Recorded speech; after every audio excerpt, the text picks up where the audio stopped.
I am faded as fuck right now. So don't mind me if I just talk y'all ear off today. Depends on how much of this I edit out, honestly. I don't like these things being way too long. I just wouldn't listen to somebody talk for more than like 20 minutes. By then my attention span is going. So since I'm losing time, let me get into what I want to talk about. It's been, I think this is like episode 4 or 5. I lost count because it's been a little bit. But just to catch up everybody with me, because I don't, unless you follow me on Twitter, I don't really like, I don't put a lot of like my personal life or talk about a lot of my personal life on YouTube. Every now and again I'll add stuff to the descriptions. If you're one of the people that read the descriptions, then you probably know me pretty well over the years if you've been watching. It's currently October. In January I start school again. I just been working recently, but in January I got a scholarship. I put it in one of my descriptions one time and I posted it about it on Twitter. I got a scholarship to finish my bachelor's degree, which is quite a blessing. I didn't see it coming. It just so happened. I didn't think even, my GPA was pretty good. I finished my associates with a 3.6, almost 3.7. This one teacher owes me a fucking fade, man, because she gave me, and it probably would have been the difference in getting me to a 3.7. I had an 89.7 average at the end of the class, and she didn't round me up to give me the A. I got a B, and I was distraught. I was emotionally distorted. But like I said, it was just a blessing, man. It just so happened to come my way. And it was a school I actually was interested in going to. You know, it's not UM. UM would have been my dream school. But if you're not from Florida, then you don't know this, that UM is expensive as fuck. You know, it's a cool school because of like the heritage and the Miami Hurricanes, and just, you know, it's a poppin' sports school.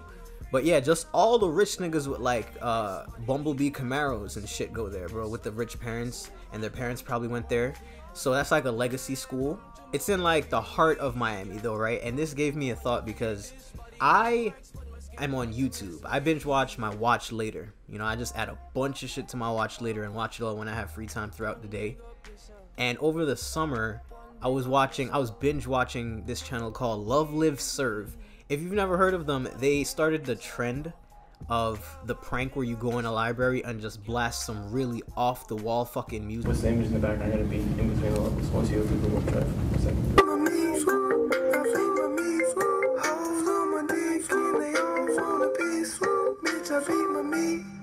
I go ham, I eat ass, I'm never starving, goddamn. I beat my meat, turn me up, that's my jam. I go fuck Beyonce, but I'd rather use my hand.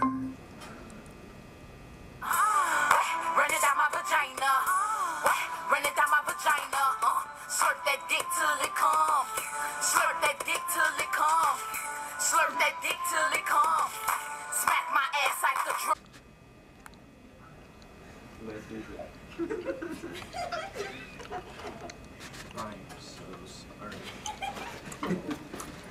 Stuff like that, and also like street interview type videos where niggas go around and just ask the most like awkward questions. It's some of the funniest shit in the world to me, bro, because I love that like awkward tension that comes with it. I'm with all that fuck shit, man. I'm really childish at heart. I will do anything for a laugh if it's worth the laugh. And if only I had some of my best friends out here, but most of my closer friends are still in New York. But if I had a partner or partners in crime to do that shit, bro, I would be so down to do some of those videos in the future, just for the culture. Another thing I wanted to mention, because I just want an opinion on it. I was out with my brother last weekend, and this girl comes in. Actually, like, these 2 girls come in, and there was like 4 or 5 niggas with them. I assumed that at least one of them was a girlfriend of one of the dudes there. Actually, I'm pretty sure she was the girlfriend of one of the dudes there. So they walk in, she walks by me. I know I'm looking fucking beautiful, bro. Like, my outfit was incredible. I was wearing white. You know when you look that good, when you can just like look in the mirror and it be on like some Jay and Silent Bob shit. Like, I would fuck me. You know, that's how I was looking. And she was looking so adorable. She came in like one of them jumpsuits, bro, and that, I love when girls wear those. It really shows off their body. I think she looked great, and I wasn't being like weird about it. Like, it's just every now and again I would look over and try to get some eye contact from her, and she gave it to me like once, all right, and then she didn't give it again, so that's why it was deaded. But I was talking to my brother about it because I'm probably a little bit problematic to go out with, because I don't care if a dude sees me looking at his girlfriend. if she's not looking at me, then I'm not gonna look back at her, you know what I mean? I'm not gonna force that. But I'm just saying, if I'm looking at your girlfriend and your girlfriend is looking at me, I don't think that's a me and you problem. I think that's like a y'all problem, you know? Like, because if from my perspective, right, if I had a girlfriend and she was looking bad and we were going out, she looks beautiful, amazing, I'd be like weirded out if nobody was looking at her. Like, if you go out and no dude is looking at your girlfriend, get a new girlfriend. And I'm not saying, you know, it has to do with like physical appearance or anything like that. Just good girls or good pussy, honestly, that too. It has a certain energy to it. Like, there's a vibe about it and it attracts. And if no other man shows interest in your girlfriend, like, she might be a witch or some shit, bro. She really might be evil, like on some like succubus type shit, you know? And it be like that sometimes. Like, you ever fall out of love with somebody and then you're just like, what the fuck was I thinking? How was I that enchanted? And you know, you might ask, like, why, Andre, why would you be looking at a girl with a boyfriend anyway? Well, that's because single girls in Florida don't fuck with me. They just don't. Usually girls in relationships in Florida fuck with me. You know why? Because not even just South Florida, Floridian girls in general like ugly niggas. I don't know why. It's like, it must be some kind of innate thing. It must be something in the orange juice or some shit, or the sunshine. But you know what I'm talking about if you live here. Like, you will see the most beautiful girls in the world walking around with Smeagol holding their hand. I don't know. It's just some Floridian girl shit, bro. They like ugly niggas. So me, I'm just like eye candy to them. I wanted to tell this story, just speaking of going out, especially in Floridian waters, right? So before I moved to South Florida, which is about 3-4 years ago now, I had spent 2 summers here, or like a summer and a half, let's say, but in Orlando. I had spent it with 2 of my best friends. One I went to high school with, the other one was technically his uncle, but they're like cousins. It's just some Puerto Rican shit, you feel me? Like, it just be like that. But I spent like 1.5 summers in a Puerto Rican household. You know, I had to learn to talk Spanish on the fly. They would just say shit to me in Spanish, and I just had to find a way to understand that, you know, pick up context clues. Anyway, we're in Orlando the summer after we graduate high school. I'm still 16. My boy's 17 turning 18, and I'm 16 turning 17. I was just super fucking young. I started school a year early, I think, when I started school in Jamaica. And then I skipped a grade. I skipped 5th grade when we moved here. So I was just younger than everybody in every like year of school that I went to. So we couldn't really do a lot of shit yet because me and him are both still minors. We went out this one individual night, right? And it was the 3 of us. My boy Joseph, shout out Joseph if you're listening to this, right?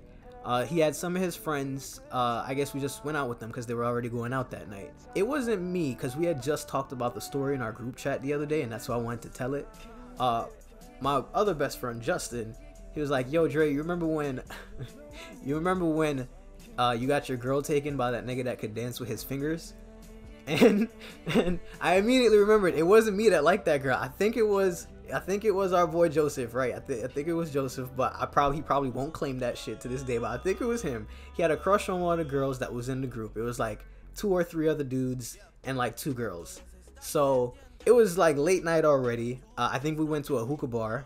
I believe we went to a hookah bar, and that's when hookah bars was popping. This is like the summer of like 2012, 2011. Whichever summer that Take Care and Florida was just banging on the fucking radio. You couldn't escape either one of them. It was either that Rihanna Drake song, what was it? Oh Nah Nah, What's My Name? And anything Florida, my nigga. And we was in Orlando, in actual Florida. Yo, he was on every station. I like crazy, foolish, stupid, party going wild, fist pumping, whatever the fuck that shit was. Bro, he was just, you couldn't escape Florida for a couple summers. But at that time, hookah bars was like the it place. Go to a hookah bar. We did that, and me and Justin couldn't even like do the hookah because we were under 18. They carded us. Like I said, I especially looked like a baby. After the hookah bar, we went to a classic late night Floridian eatery known as Steak and Shake. Shout out my niggas that know where this is going. So it was like our first time really dealing with Floridian girls, because we used to New York girls who are just, they're basically niggas. New York girls are basically dudes with vaginas. They're hardcore and tough as fuck, and you might be the wifey in a relationship with a New York girl. So we go to Steak and Shake, sit down, have our nice, eloquent meal, and this dude that was with us, you see it when it's happening, like before your eyes. You can like see who's gonna pair up with who's gonna go home with who. So this dude started wooing, let's say, the girl that my friend may or may not have liked, and he did so by doing this thing called finger tutting. And now, like, I'm into dancing, right? I love dance videos. I binge watch the shit out of that in my watch later. If you don't know what finger tutting is, it's basically like movement with your fingers that is kind of like just finger dancing. And when you talk about it, it sounds super fucking loserish. But it's kind of cool if you're good at it, right? So I was familiar with it. I've watched videos of it before and thought it was like, all right, that's kind of cool. But this nigga, to impress this girl, started finger tutting. And she was so fascinated by it. Like, she was like, oh my, I just remember her being like, oh my God, look Jenny, look at his hands. Like,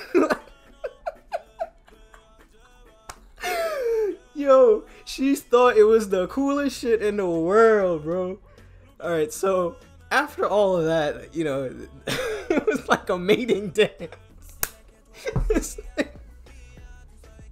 nigga finger danced into her heart. Okay. All right, so dinner's over, and then the checks come. You expect at that age, you know, we're getting separate checks mostly because we're all in the same age bracket, like 17 to 19. Ain't nobody treating niggas out here. And this same dude who was finger dancing gets his check, and he's like, oh, all right, I got you. Oh, hold up. Short 50 cents. With no hesitation, too. Like, he didn't even feel embarrassed or have any sort of shame about that.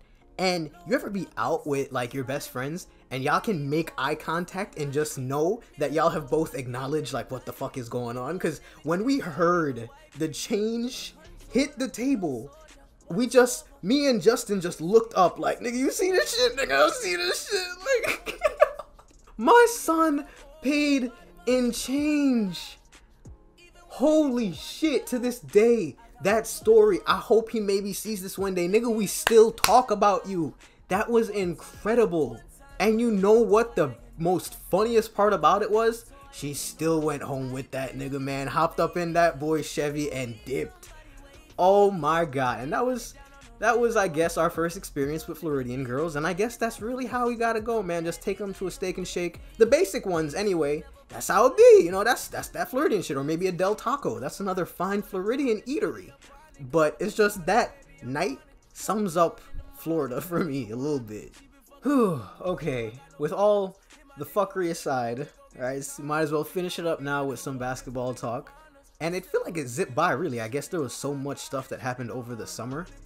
Like, the NBA offseason be just as lit as the season, man. There's so much stuff that happened over the summer. It made it feel like it just flew by. I was just thinking something the other day, actually, because I've been watching the series on ESPN, Basketball, A Love Story. Y'all should definitely check that out if you're a big basketball fan, man. It teaches you so much that you probably never even thought about as far as the story of basketball goes. I've learned so much, and the people that they have on it are so cool. AI, Dr. J, Magic, Larry, anybody you can think of, even Bill Russell. And I saw the part where they were talking about, like, Bill and Wilt's battle in that era of basketball. And the Celtics won like 6, 7, I don't know, like that many championships in a row. And every time that you would see them win, the crowd would always, if they were at home, the crowd would always storm the court ecstatic. Like as happy as they were last year, if not before. And I get it's, you know, a home crowd, but people were more satisfied, I think, at the time with the same team winning just because they were the best. And I'm not trying to use that as a pass for the Warriors. I'm just saying, it didn't seem like that was a narrative back then. People were just happy to watch good basketball, and the Celtics just always happened to win. Obviously, Celtics fans were more happy about that, but it just wasn't a thing back then that, like, why does this same team keep winning? And I'm just trying to say, I think that's such a tired argument for not liking the Warriors. You can say that you don't like KD for what he did, don't like DeMarcus for what he did, maybe Steph is not your cup of tea, he be bragging and boasting in the way he shimmies and shit. But just to say you don't like them because they've made the league boring, I don't think that's a valid argument anymore. Since that super team has formed, even with KD, I've been entertained by everything that has happened in the season so far. So I'm good, man. I think people still complaining and calling Durant a snake, get over that shit, man. I think it's about time you get over it. The only teams that I'm really interested in going into the season are my Knicks, the LA LeBrons, and the Rockets. As far as my Knicks go, realistically, I know I really be just saying some off the wall shit, but it's just because that's what Knicks fans do. We could probably make the playoffs. It depends if the talent that we have clicks. Because honestly, a team, even if it doesn't have that much talent, if the team clicks and they buy into what coach is saying and actually like playing with each other, you're going to see it and it will show in their record. For example, you remember the Denver Nuggets a couple years ago before Iggy abandoned them niggas and just jumped ship to the Warriors? The Nuggets won like 50-something games in the West and they had no All-Stars. Other than that, though, I just want to see a good season from Knox, good season from Frank, and I'm satisfied. I don't want Porzingis to come back too early because the season is realistically just going to be a wash anyway unless things do click. So let Porzingis come back when he feels like it. I'm in no rush because I know we have a future and each year that is coming up is going to be better than the previous. So it's bright for us. I'm good with us. Moving on to the LA LeBrons. Are y'all ready for how much the Lakers are about to be on TV? They're gonna be the team that's on TV, national TV, the most this season. You better get ready to see those fucking uniforms every single week, probably multiple times in a week, a lot. I will be actually interested in seeing how that season plays out. They have my attention with LeBron, honestly. I will watch, and I want to see how his career plays out, man. I want to know if the Lakers card for LeBron in my team is gonna be his Ruby version. You know what I'm saying? Like in the future. What I mean by that is this gonna be the washed LeBron card that we get for doing like the weekly challenges? You know what I mean? Is this the Patrick Ewing on the Magic card? Is this the Hakeem on the Raptors card type LeBron, you know? Because last year he was so good. That's the best LeBron I ever seen. I preferred last year's LeBron over 2012 LeBron, honestly. And I know that was probably the best all-around LeBron, but I love 2017 Cleveland LeBron. That nigga is Superman. And finally, I'm interested in the Rockets because I've been a low-key Rockets fan since like Jeremy Lin was on the team, because I really did fuck with Lin, and I kind of liked the Rockets setup at that time when they had Lin, James Harden, Chandler Parsons before we knew he was really not shit. It's just they had a promising team and I fucked with it and I kind of like rooted for them on the low. And now I was kind of torn on them because I don't know, Chris Paul annoys me. I think we have mutual little nigga syndrome, so we just don't like each other's little nigga attitude. So I was like, you know, I don't give a fuck now that Chris Paul's there. And now my son Melo is on there, man, and I really want to see Melo win a ring before he goes. I need to see that. I don't think the Warriors will three-peat. I don't think so. I think last year they showed some signs of weakness. They look a little hungover. I don't know if they're as hungry anymore, but they still have the talent. I wouldn't be surprised if they got collapsed this year. And I think the Rockets will be the team that can do that. As long as they stay healthy, they don't need anything else, man. As long as they stay healthy, play the same level of defense from last year, they have every offensive facet they can need to take them down. Now, my final question to end things is, I might do a video on this, actually. That's why I'm asking the question. I want to see what teams y'all are going to say. Which trash-ass NBA franchise should move to Seattle? I think any team that does that, 100%, Kevin Durant is about to come to you next summer. In my humble opinion, there are quite a few candidates, but the team that should the most is the Kings. There's enough teams in California already. 2, Chris Webber had already showed us that this franchise was cursed like 17 years ago. Rebound O'Neal, coming up short, Ori for the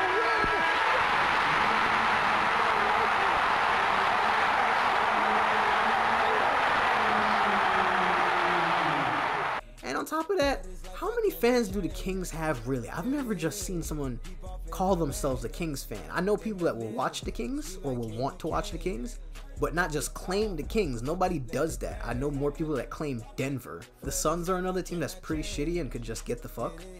And it's Phoenix. Like, niggas ain't just out in Phoenix balling, you feel me? Like, I don't picture that as a real strong basketball city. So yeah, let me know y'all opinion. That's all I have to talk about. My voice is weak now. I'm gonna go drink some water. I'm out of here. Take a sip, feel just how I be on freeway.